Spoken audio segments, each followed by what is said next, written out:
الحمد لله وحده والصلاة والسلام على من لا نبي بعده وعلى آله وأصحابه الذين أوفوا وعده ونشهد أن لا إله إلا الله وحده لا شريك له ونشهد أن سيدنا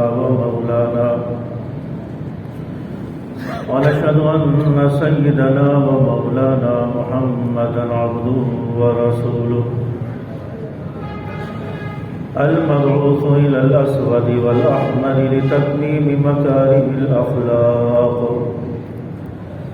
لا يخلق نبي ولا رسول بعده ولا أمة بعد أمته ولا شريعة بعد شريعته ولا كتاب بعد كتابه وصلى الله تعالى على خير خلقه محمد وعلى آله وأصحابه الذين هم خلاصة العرب العرباء وخير الخلائق بعد الأنبياء أما بعد فأعوذ بالله من الشيطان الرجيم بسم الله الرحمن الرحيم كنتم خير أمة أخرجت للناس تأمرون بالمعروف وتنهون عن المنكر صدق الله مولانا العظيم وصدق رسوله النبي الكريم ولك واسع مرتبہ نماز والا درود پاک پڑھ لیں اللهم صل على محمد وعلى آل محمد كما صليت على إبراهيم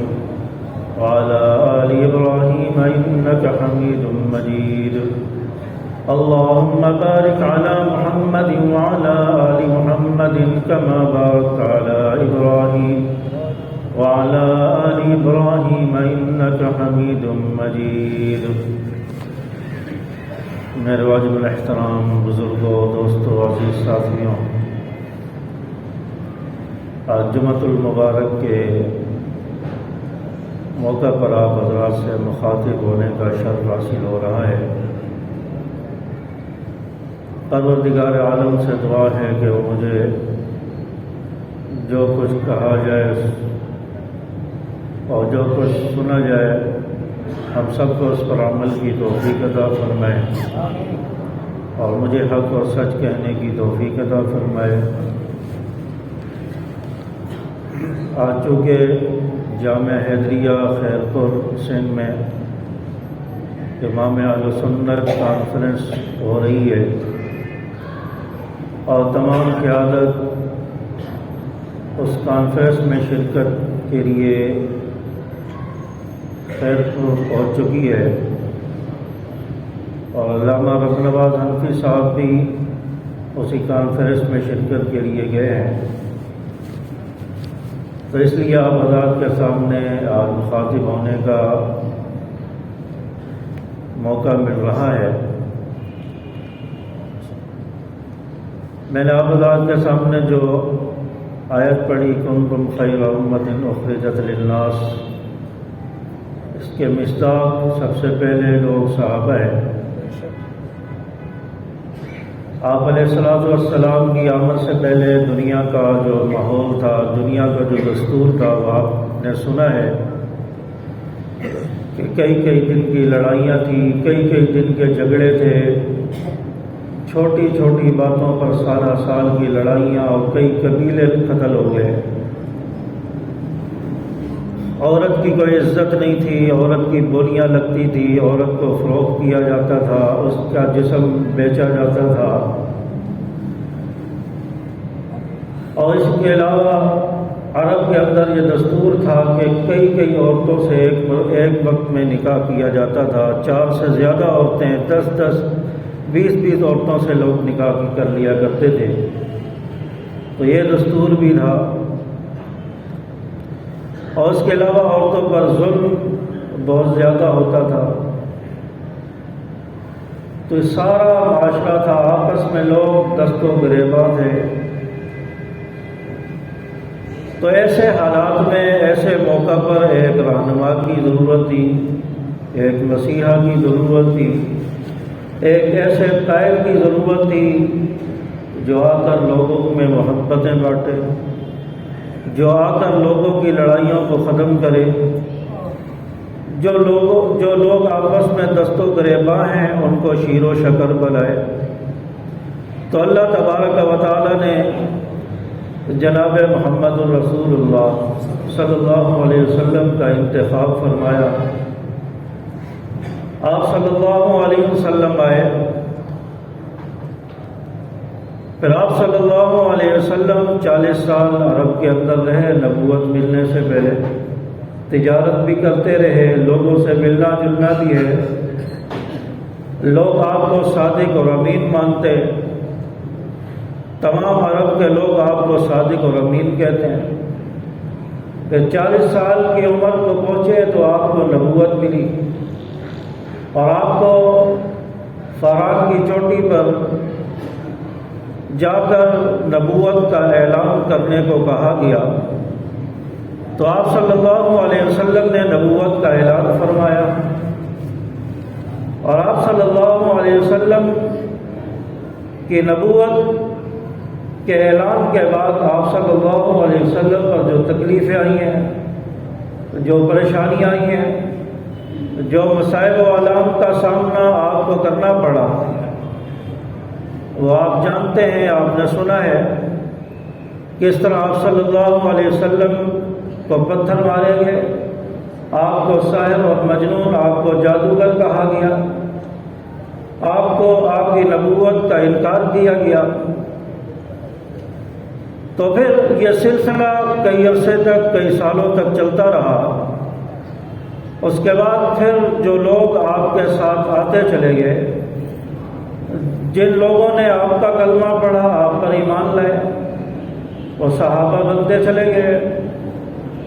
جس شخص نے آپ کو ایمان کی حالت میں دیکھا ہو، ایمان پر اس کا خاتمہ ہوا ہو، اس شخص کو صحابی کہا جاتا ہے۔ تو پھر صحابہ کی تعداد بڑھتی چلی گئی، اور صحابہ دین اسلام میں جوک در جوک آتے چلے گئے، لوگ آتے چلے گئے۔ یہی لوگ جو آپ کی نبوت سے پہلے آپس میں دست و گریباں تھے، آپس میں ایک دوسرے کے خون کے پیاسے تھے، آپس میں لڑائیاں تھیں، جھگڑے تھے، قبیلوں کی لڑائیاں تھیں، پھر انہی لوگوں میں سے لوگ آپ کے قریب آئے، اور پھر یہی لوگ آپس میں شیر و شکر بنتے چلے گئے۔ انہی لوگوں میں آپس میں محبتیں ہوتی چلی گئی، اور یہی لوگ پھر صحابی بنتے چلے گئے، اور پھر یہی لوگ، انہی لوگوں میں سے کوئی ابو بکر تھا تو وہ ابو بکر صدیق بنا، پھر انہی لوگوں میں سے عمر تھا تو عمر فاروق بنا، فاروق اعظم بن گیا، پھر انہی لوگوں میں سے جو عثمان تھا وہ عثمان ذی النورین بنا، عثمان غنی بنا، پھر انہی لوگوں میں جو علی تھا وہ علی المرتضی شیر خدا بنا، پھر جو معاویہ تھا وہ کاتب وحی بنا۔ تو یہ سلسلہ چلتا رہا۔ حضرت بلال جو پہلے صرف بلال تھے، پھر بعد میں مؤذن رسول بن گئے۔ تو اس طرح صحابہ دین میں آتے چلے گئے، اور ان کو عزتیں ملتی چلی گئی، مرتبے ملتے چلے گئے۔ پھر انہی صحابہ کا ذکر اللہ نے قرآن میں کیا، ان کی اوصاف، ان کے تذکرے، ان کی صفات، ان کی خوبیوں کو اللہ نے قرآن کی زینت بنایا۔ اللہ تعالیٰ نے قرآن میں فرمایا اولئک الذین کتب اللہ علی قلوبہم، اولئک ہم الراشدون کہا، اولئک هم المفلحون کہا، وَكُلًّا وَعَدَ اللَّهُ الْحُسْنَىٰ کہا۔ انہی لوگوں کے لیے فرمایا اولئک هم الفائزون، اور انہی لوگوں کے تذکرے اللہ نے قرآن میں کیے، اور فرمایا وَالَّذِينَ مَعَهُ أَشِدَّاءُ عَلَى الْكُفَّارِ رُحَمَاءُ بَيْنَهُمْ، اور پھر ان کی مثالیں تورات اور انجیل میں فرمائی تراہم رکعاً سجداً یبتغون فضلا من اللہ ورضوانا، ان کے رکوع اور سجود کے تذکرے قرآن میں کیے۔ سیماہم فی وجوہہم من اثر السجود ذالک مثلہم فی التوراۃ ومثلہم فی الانجیل، ان کی مثالیں تورات اور انجیل میں بھی موجود ہیں۔ آپ صلی اللہ علیہ وسلم کے ان ساتھیوں کو اللہ تعالیٰ نے پھر ان کے اوصاف کو قرآن کی زینت بنایا، پھر انہی کے لیے فرمایا اولئک اصحاب الجنہ، یہ جنت کے وارث ہیں۔ پھر انہی لوگوں کے لیے فرمایا اولئک هم المؤمنون حقا، یہ پکے سچے مومن ہیں۔ پھر انہی صحابہ کے اوصاف کو، ان کے تذکروں کو اللہ نے قرآن میں فرمایا، ذکر فرمایا، ان کی نمازوں کا ذکر قرآن میں، ان کی رکوع اور سجود کا ذکر قرآن میں، ان کے قیام کا ذکر قرآن میں، ان کی صفات کا اداؤں کا ذکر قرآن میں، ان کی سخاوت کا ذکر قرآن میں، ان کی زکوٰۃ کا ذکر قرآن میں، ان کی جو ہے سخاوت کا ذکر قرآن میں، ان کے جہاد کا ذکر قرآن میں، اور پھر آپ صلی اللہ علیہ وسلم کے صحابہ کے جو گھوڑے تھے ان گھوڑوں کا ذکر قرآن میں، ان کی ٹانپوں کا ذکر قرآن میں، ان کے پاؤں سے لگنے والی اس خاک کا ذکر جو ان گھوڑوں کے ناک میں خاک لگی ہے، اس گرد و غبار اس خاک کا ذکر قرآن میں۔ اللہ تعالیٰ نے ہر ادا کو محفوظ کیا ہے، اللہ تعالیٰ نے ہر ادا کو قرآن میں ذکر فرمایا ہے، اور انہی لوگوں کے لیے فرمایا کنتم خیر امت اخرجت للناس، یہ بہترین امت ہے۔ صحابہ کو پھر بہترین امت بنا دیا۔ صحابہ وہ جو آپس میں پہلے دست و گریباں تھے، آپس میں ایک دوسرے کے خون کے پیاسے تھے، وہی لوگ پھر کلمہ پڑھ کے نبی کے ساتھ آئے، پھر ان کا ذکر قرآن میں، ان کی صفات قرآن میں، پھر انہی لوگوں کے لیے اللہ نے فرما دیا کنتم خیر امت اخرجت للناس، یہ اب لوگوں میں بہترین امت ہو گئے، بہترین لوگ ہو گئے۔ آج انہی صحابہ کے بارے میں الٹی سیدھی باتیں کی جاتی ہے، اور معاذ اللہ یہ کہا جاتا ہے کہ آپ صلی اللہ علیہ وسلم کی وفات کے بعد 3 آدمیوں کے علاوہ باقی سارے نعوذ باللہ مرتد ہو گئے، اور ان 3 آدمیوں میں نہ حضرت فاطمہ کا نام ہے، نہ اس میں حضرت علی کا نام ہے، نہ حضرت حسن اور حسین کا نام ہے۔ یہ کس منہ سے حضرت حسنین کے ساتھ، حضرت علی کے ساتھ محبت کا دعویٰ کرتے ہیں؟ جن 3 آدمیوں کو یہ مسلمان مانتے ہیں ان میں تو ان حضرات کا ذکر ہی نہیں ہے، یہ تو ان کو مسلمان ہی نہیں مانتے۔ معاذ اللہ یہ حضرت علی، حضرت فاطمہ، حضرت حسنین ان کی کتابوں کی روشنی میں مسلمان ہی نہیں ہے، پھر محبت کس انداز میں، محبت کا دعویٰ کیسا ہے؟ یہ لوگوں کو دھوکہ دیا جاتا ہے کہ ہمیں اہل بیت کے ساتھ محبت ہے، ہمیں جو حضرت علی کے ساتھ اور حضرت فاطمہ، حضرت حسنین کے ساتھ محبت ہے، یہ لوگوں کو دھوکہ دیا جاتا ہے، حالانکہ یہ ان کو مسلمان بھی نہیں مانتے، اور ان کا عقیدہ ہے، ان کی کتابوں میں ذکر ہے کہ 3 آدمیوں کے علاوہ باقی سارے مرتد ہو گئے۔ نعوذ باللہ ان صحابہ کے بارے میں اس طرح کی الفاظ، اس طرح کی باتیں جن کے تذکرے قرآن میں، جن کی صفات اللہ بیان کرے، ایک چوڑا چپڑا سیا کر وہ ان صحابہ پر بھوکے، ان پر تبرہ کرے اور ان کی گستاخی کرے، اور یہ الحمدللہ اس پر احتجاج ہوتے رہے، اور الحمدللہ یہ اہل سنت قوم مسلمان یہ گستاخیاں برداشت نہیں کریں گے۔ اور الحمدللہ صحابہ کرام رضوان اللہ علیہم اجمعین وہ عظیم اور مقدس جماعت ہے جن کا ذکر آج ہم کر رہے ہیں،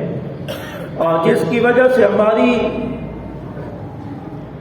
تقریباً 1 درجن کے قریب قیادت شہید ہو گئی، ہزاروں قائدین، رہنما اور کارکنان شہید ہو گئے، اور الحمدللہ آج بھی ہم اسی مشن پر قائم و دائم ہیں۔ آج بھی صحابہ کے تذکرے ہو رہے ہیں، اور صحابہ کا دشمن وہ منہ چھپاتا پھر رہا ہے، وہ اپنے ایمان کی گواہیاں دیتا پھر رہا ہے کہ ہم بھی مسلمان ہیں، ہمیں بھی مسلمان سمجھا جائے، وہ اپنے ایمان کی گواہیاں دیتا پھر رہا ہے۔ ایک دن وہ تھا کہ وہ صحابہ پر تبرہ کرتا تھا،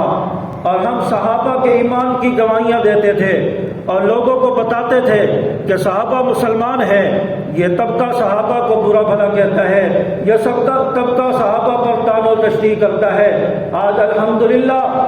جماعت کی قربانیاں، قائدین اور کارکنان کی شہادتوں کی بدولت آج اس نہج پر ہم پہنچ چکے ہیں کہ آج صحابہ کے ایمان کو تو سب مان رہے ہیں، لیکن جو صحابہ کے ایمان میں شک بتاتا تھا، صحابہ کے ایمان پر جو ہے اعتراض کرتا تھا، آج وہ طبقہ اپنے ایمان کو بچانے کے لیے کوشاں ہے۔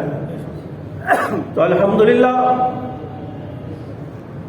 صحابہ پر تبرہ کر کے کوئی اسلام کی چھتری کے نیچے نہیں آ سکتا۔ صحابہ کی اتباع کر کے ہی آدمی اسلام میں آ سکتا ہے، اسلام کے دامن میں آ سکتا ہے۔ جس کو صحابہ پر اعتماد نہیں ہے اس کو ہم کسی صورت بھی مسلمان نہیں مان سکتے۔ اور یہ دین اسلام ہم تک پہنچانے والے صحابہ کی قربانیوں کی بدولت یہ دین آج ہم تک پہنچا ہے۔ جو ہم آج کلمہ پڑھ کر فخر کرتے ہیں، اپنے آپ کو مسلمان کہہ کر فخر محسوس کرتے ہیں، نمازیں پڑھ کر فخر محسوس کرتے ہیں، تو یہ سب صحابہ کی بدولت ہے۔ یہ دین قربانیاں دے کر، شہادتیں دے کر ہم تک لانے والے صحابہ ہیں۔ صحابہ وہ ہیں جنہوں نے کلمہ پڑھا اور کلمہ پڑھ کر نبی کی اتباع کر لی، نبی کے ہاتھ پر بیعت کر لی، اور بیعت کرنے کے بعد پھر ان کا ایمان نہیں ڈگمگایا، پھر بیعت کرنے کے بعد ان کے ایمان میں ذرہ برابر بھی لرزش نہیں آئی، سامنے ظلم دیکھ کر بھی وہ نہیں بدلے، سامنے موت کا پھندا دیکھ کر بھی وہ نہیں بدلے، سامنے تیل کے تپتے ہوئے کڑاہوں کو دیکھ کر بھی وہ نہیں بدلے، اور سامنے خون دیکھ کر بھی، سامنے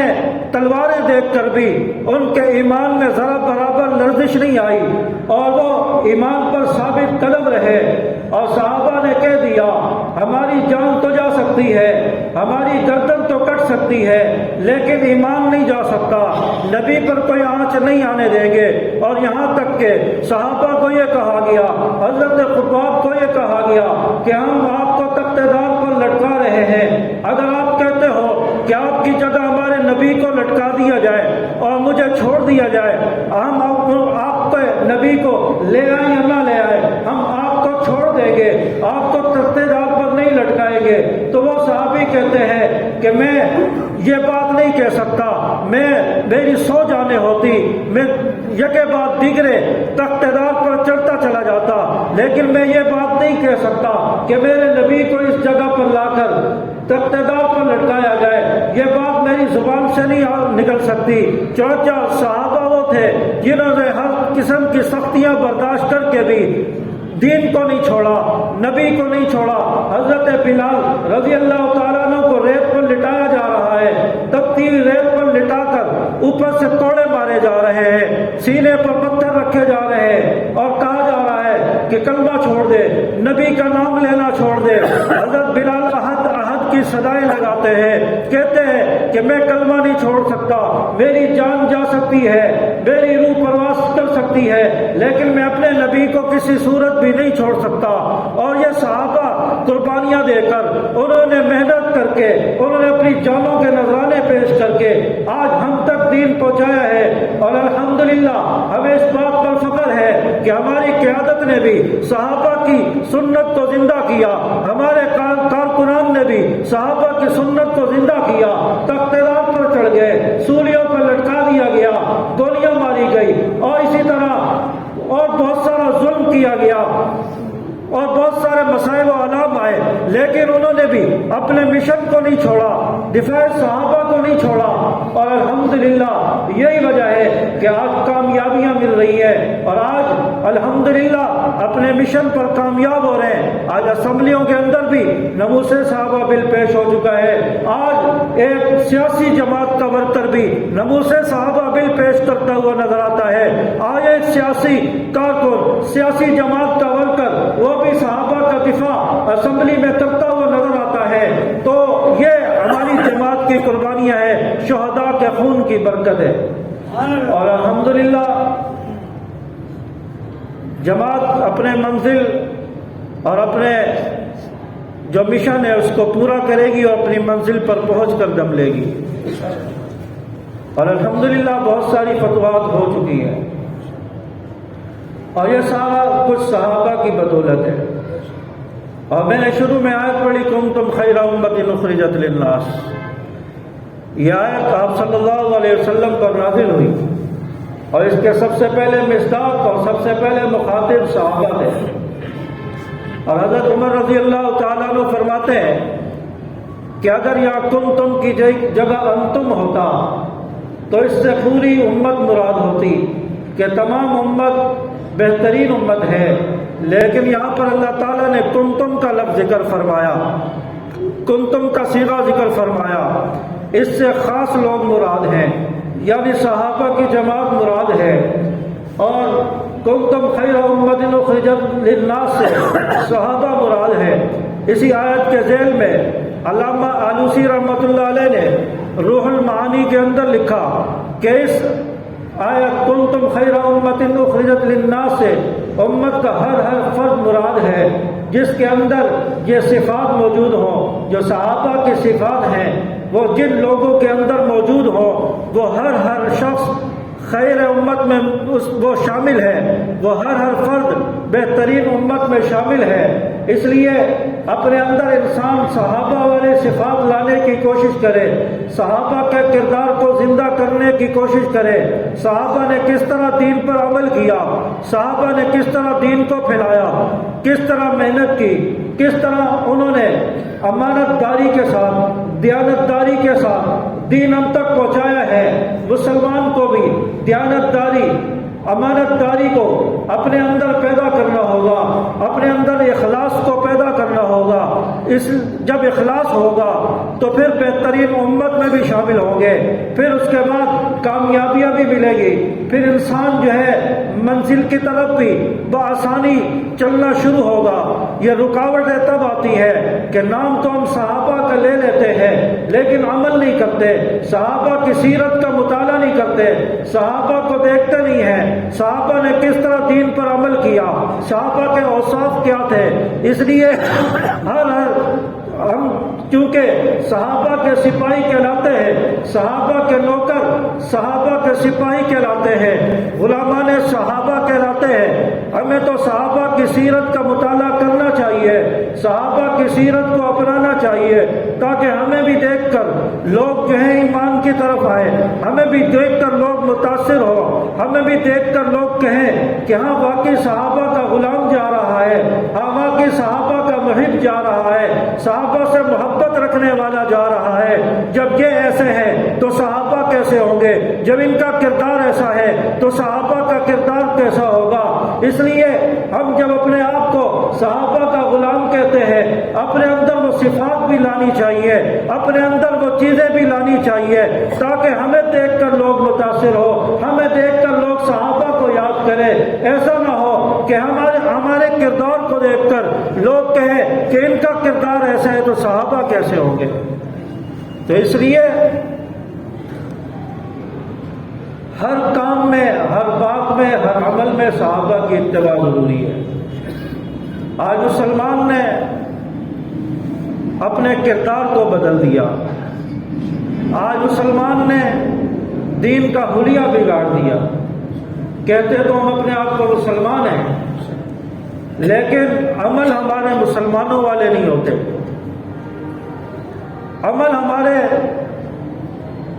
اسلام سے ہٹے ہوئے ہوتے ہیں۔ تو جب ہم اپنے آپ کو مسلمان کہتے ہیں تو مسلمان بن کر دکھائیں،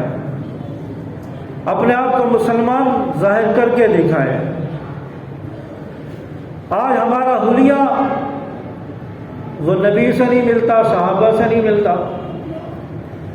نبی کی سنتوں کا مذاق اڑایا جا رہا ہوتا ہے۔ چہرے پر سنت رسول ہے تو اس پہ پتہ نہیں کتنے سے کتنے اسٹائل بنا دی ہے، اس پر پتہ نہیں کتنی سے کتنی ڈیزائننگ بنا دی گئی۔ آپ صلی اللہ علیہ وسلم کی سنت کا مذاق اڑایا جا رہا ہے اور پھر بڑے فخر سے کہتے ہیں کہ ہم مسلمان ہیں۔ ہماری وضع قطع وہ سنت کے خلاف ہے۔ سر کے اوپر جو بال ہیں ان کے اسٹائل بڑے عجیب و غریب ہیں، آپ صلی اللہ علیہ وسلم کی تعلیمات سے ہٹے ہوئے ہیں۔ جن بالوں کے رکھنے پر آپ صلی اللہ علیہ وسلم کی طرف سے وعیدیں اور سخت ناراضگی کا اظہار فرمایا، وہ اسٹائل ہمارے مسلمانوں کے بچوں کے بالوں پر ہے۔ جب آپ صلی اللہ علیہ وسلم کی بات کو نہ مانا جائے، اس کے اپوزٹ، اس کے برعکس کام کیا جائے، عمل کیا جائے، تو پھر کیسے ہم مسلمان ہیں؟ پھر کیسے ہم اپنے آپ کو مسلمان کہتے ہیں؟ پھر کل قیامت کے دن نبی کو کیسے منہ دکھائیں گے؟ نبی کا سامنا کیسے کریں گے؟ نبی کی سفارش اس کے مستحق کیسے بنیں گے؟ اس لیے صحابہ جو دین لے کر آئے ہیں، اس دین پر ہم نے عمل کرنا ہے۔ ہم نے اپنا دین صحابہ سے لینا ہے، ہم نے کسی اور سے نہیں لینا۔ قرآن و حدیث کے مطابق ہم نے عمل کرنا ہے۔ اپنی وضاحت، اپنا لباس، اپنے بالوں کا اسٹائل، اپنی داڑھی، اس کو نبی کی سنت کے مطابق ڈھالنا ہے، اور پھر جا کر ہم صحیح مسلمان بنیں گے، ہمارا حلیہ مسلمانوں والا بنے گا۔ تو اس لیے اپنے اندر سے یہ چیزیں ختم کریں، داڑھی پوری رکھیں، اور یہ عزم کریں جن کی نہیں ہے کہ ہم انشاءاللہ سنت کے مطابق پوری ایک مٹھی داڑھی رکھیں گے، اور بال ہمارے پورے برابر ہوں گے۔ آپ صلی اللہ علیہ وسلم کے بال اگر چھوٹے ہوتے تھے تو پورے سر پر برابر ہوتے تھے، چاروں طرف سے برابر، اور آپ صلی اللہ علیہ وسلم نے اگر زلفیں رکھی ہیں تو آپ کی زلفیں مبارک وہ کانوں کے درمیان کے حصے تک، یا کان کی لو تک، یا کندھا تک آتی تھی۔ یہ تین طریقے آپ صلی اللہ علیہ وسلم سے مذکور ہیں۔ اگر زلفیں رکھنی ہے تو اسے اس اسٹائل میں رکھیں۔ آج ہمارا نوجوان زلفیں رکھتا ہے اور بے ڈھنگی طریقے سے، بال بکھرے ہوئے، کوئی اوپر کوئی نیچے، کوئی الگ اسٹائل بنا ہوا ہے۔ زلفیں رکھنی ہے، بال بڑے رکھنے ہیں، تو کوشش کرو آپ صلی اللہ علیہ وسلم کے طریقے کے مطابق ہو، وہ اچھے بھی لگتے ہیں، چہرہ بھی اچھا لگتا ہے، اور چہرہ بھی وضاحت بھی اچھی لگتی ہے۔ بے ڈھنگے بال ہو، ایسے لگتا ہے کہ کوئی چرسی آ رہا ہو، کوئی پیر آ رہا ہو، کوئی اس طرح کا آدمی آ رہا ہو، تو اس کو لوگ اچھی نظر سے نہیں دیکھتے۔ اس لیے نوجوانوں سے بھی میری درخواست ہے کہ اپنی وضاحت شریعت کے مطابق بنائیں، اپنا حلیہ شریعت کے مطابق بنائیں۔ اللہ تبارک و تعالی ہمیں بھی ان بہترین لوگوں میں شامل فرمائے، کل قیامت کے دن انہی صحابہ کے ساتھ، انہی مقدس ہستیوں کے ساتھ ہمارا حشر فرمائے، اور ہمیں صحابہ کرام کی سیرت، ان کی اتباع کرنے کی، اور آپ صلی اللہ علیہ وسلم کی سنتوں پر عمل کرنے کی توفیق عطا فرمائے۔ وآخر دعوانا الحمدللہ۔